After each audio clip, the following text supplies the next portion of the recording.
The Orvathi killed Ambassador Reyes on a Tuesday, which was, by Earth standard, the worst day of the week to start a war. Brennan got the transmission at 3:40 station time, still in his bunk, still wearing the same undershirt he'd had on for 36 hours. The message was 8 seconds long. 6 of those seconds were the kill itself, Reyes walking to the center of the quorum chamber, the flash of a focused microwave pulse, the body on the floor. The last 2 seconds were Counselor Threshveen, composed as a tax ledger, informing the Earth Embassy that the late ambassador had violated Orvathi's sovereign protocol, and that all human diplomatic staff were to vacate the premises within 48 hours. Brennan watched it twice. Then he put on his dress uniform, which he hated, and filed a request for a formal hearing before the full quorum. In the 15 years since humanity had joined the Galactic Assembly, no species had ever filed a formal hearing request after a diplomatic expulsion. It was the equivalent of being thrown out of a restaurant and asking to speak to the chef. The Orvathi processing system sat on the request for 4 hours before routing it to Threshveen's administrative queue, presumably because no one had built a rejection protocol for something so unprecedented. Threshveen approved the hearing. Later, reviewing that decision, he would not be able to explain why. The quorum chamber was designed to make petitioners feel small. It worked on every species but one. The Orvathi had evolved on a world with 3 times Earth's gravity, and their architecture reflected this, everything broad, low, compressed, as if the rooms themselves expected to be crushed. The quorum floor was 40 meters across, polished obsidian composite, and the 17 council seats rose around the perimeter in tiered semicircles so that whoever stood in the center looked up at all of them simultaneously. The acoustic design ensured that the petitioner's voice echoed and diffused, while the councilors' voices arrived sharp and directional. Brennan walked in alone. No legal team, no translator, no recording equipment, though he'd filed the standard embassy override that meant Earth's orbital station was recording everything through the chamber's own feeds. He stood in the center of the floor and looked up at 17 Orvathi faces, wide-set photoreceptors, the layered exoskeletal plating that served them as expressions, bodies built like architectural load-bearers, and he read Earth's formal statement. It took 4 minutes. He did not raise his voice. He did not gesture. He read it the way you read a field maintenance log, item by item, because that is what it was. Item: Ambassador Carla Reyes had been killed in this chamber. Item: the stated justification, violation of sovereign protocol, referred to Ambassador Reyes's request to table a vote on the Orvathi annexation of the Selari buffer zone, a request that was, under Assembly Charter, her explicit legal right. Item: Earth noted this. Item: Earth requested the names and official designations of every individual present in this chamber at the time of Ambassador Reyes's death. He finished. He folded the document. He sat down on the floor of the chamber, cross-legged, and did not move. Threshveen, in the second tier, felt something he did not have a precise term for. His species processed threat through probability modeling. You calculated vectors, outcomes, the statistical weight of a given action. What he was calculating now kept producing anomalous results.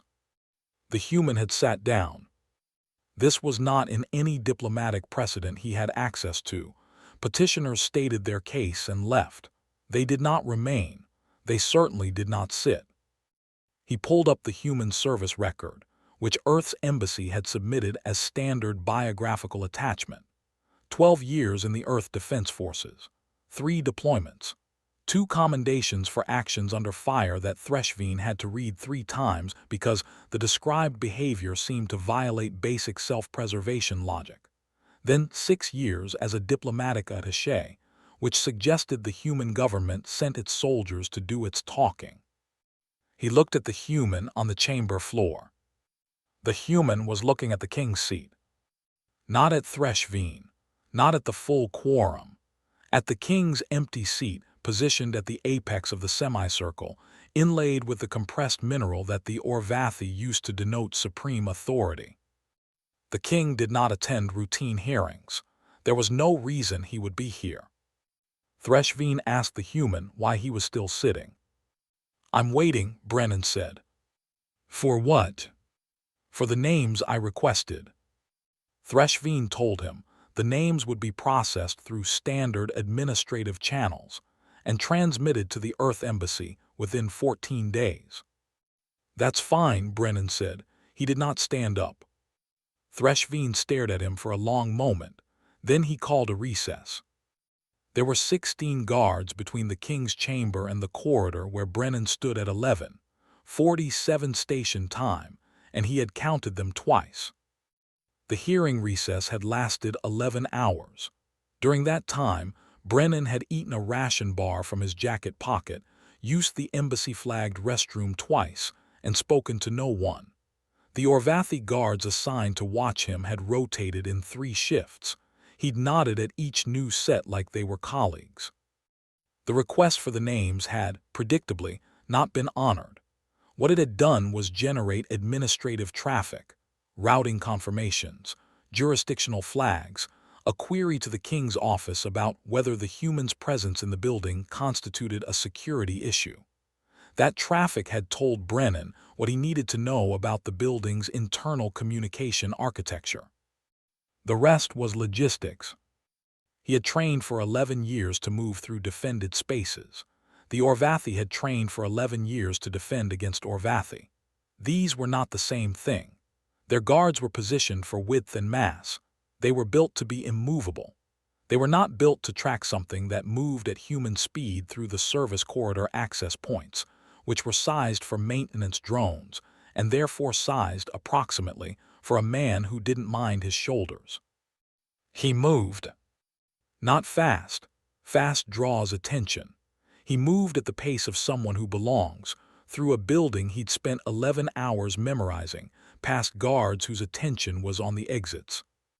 The king's chamber was at the building's center. The Orvathi design philosophy put the most important thing in the middle, surrounded by concentric rings of authority. It was logical. It was also predictable.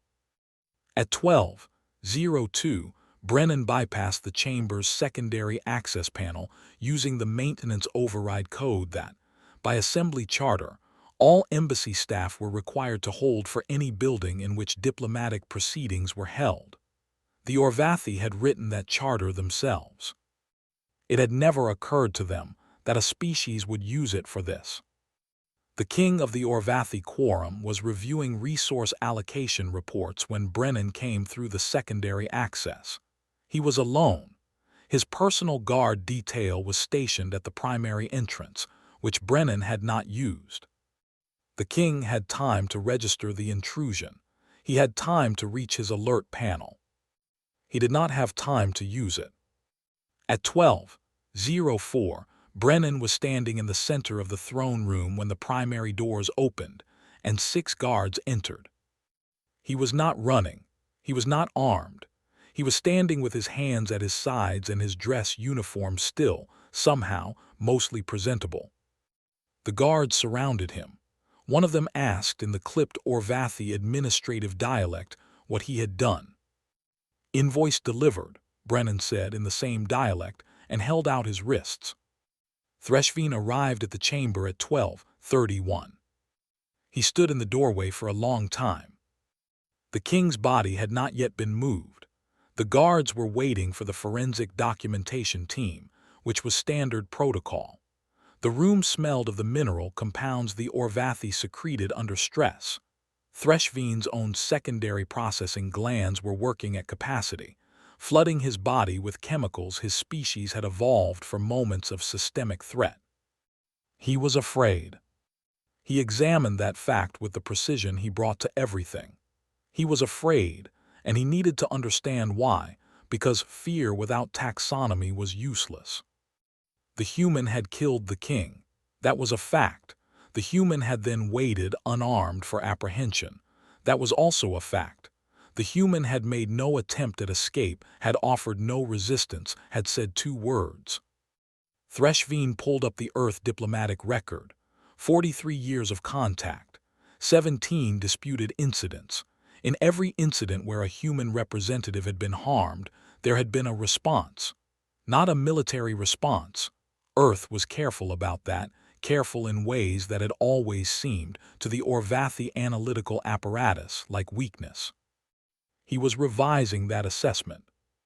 He looked at the human trait his databases categorized under the label justice, a concept the Orvathi had a word for but had always understood as institutional, as a function of systems and courts and proper administrative channels.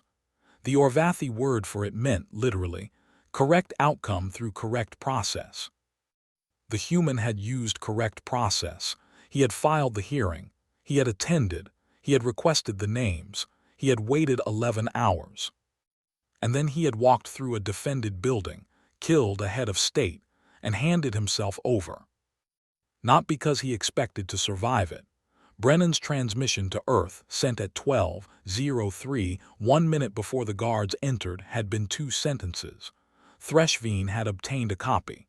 The first sentence informed Earth's diplomatic office of his location and status. The second read, tell her family it was clean. He had not expected to come back. He had gone anyway. The Orvathi had a probability model for every species in the assembly. They updated it quarterly. The human model had always contained a variable they couldn't resolve, a coefficient that appeared in the data every time a human did something that benefited others at catastrophic cost to themselves.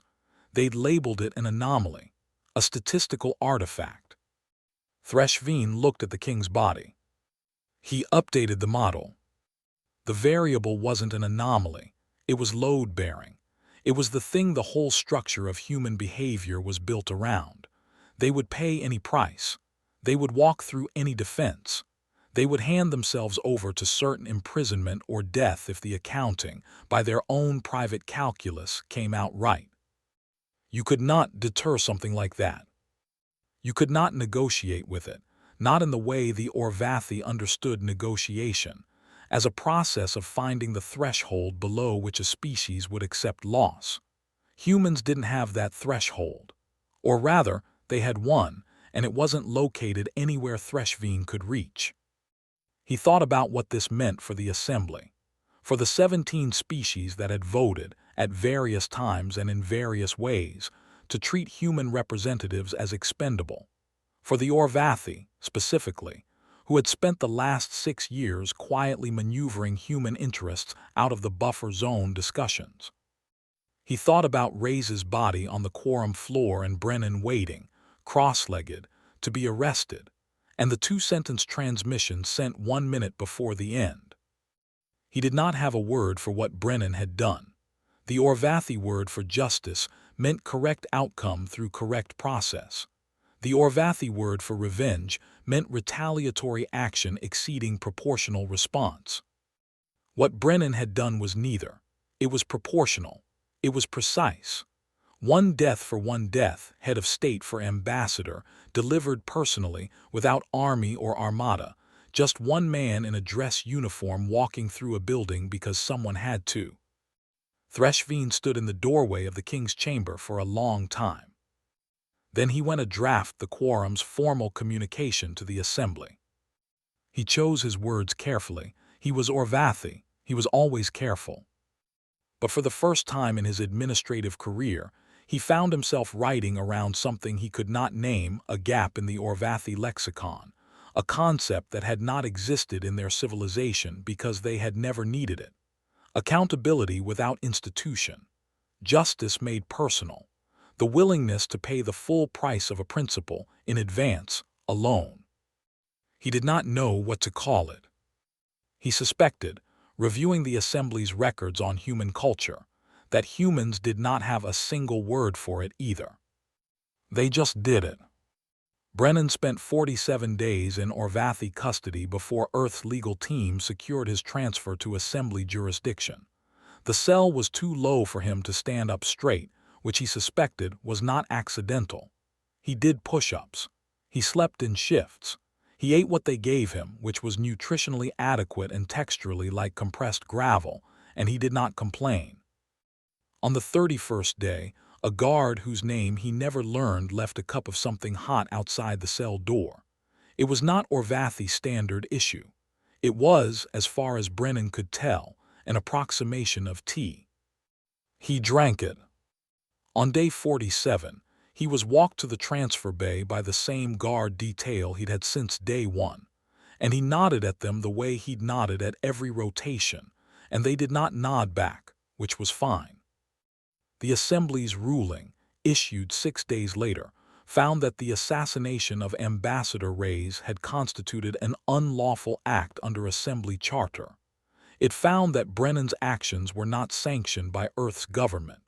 It also found, in language that Threshveen had spent 11 days negotiating, that the Orvathi Quorum would recognize Earth's full diplomatic standing in the buffer zone proceedings, effective immediately.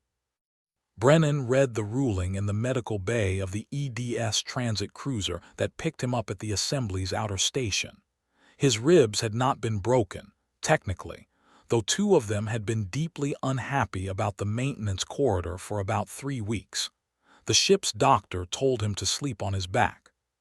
He slept on his back. Through the viewport above his bunk, the stars were the same stars they'd always been, indifferent, ancient, burning through their fuel at the rate physics had determined before anything alive existed to measure it. Somewhere in that dark, 17 species were updating their models. He thought about Reyes, about the 8-second transmission, about the way she'd looked walking into that chamber, which he'd seen only in the recording, which he'd watched twice. He did not think about the king. The invoice had been delivered. The accounting was done.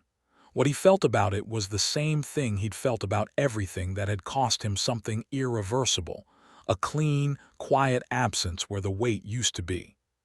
He closed his eyes. The cruiser burned toward home at 1/3 light, which meant the universe outside would be slightly different by the time they arrived. It always was. He could work with that.